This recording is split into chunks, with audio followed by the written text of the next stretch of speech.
Nakatakdang iproklama ngayong araw ng Commission on Elections o COMELEC ang mga nagwaging party list organizations sa katatapos na midterm elections.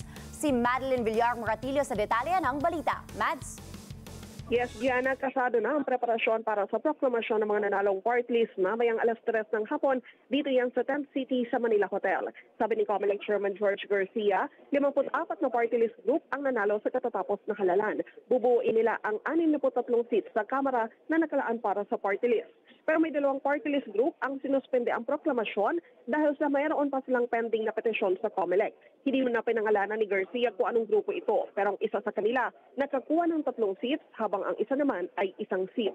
Unfair naman kasi anya kung maipoproklama ang mga ito tapos sa huli makakansela rin ang kanilang registration. Pangako ni Garcia, dedesisyonan ito bago mag-Hunyo at 30.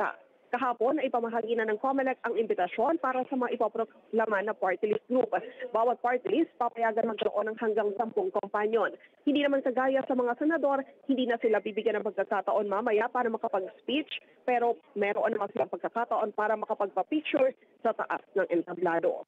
Balik sa inyo dyan, Gianna.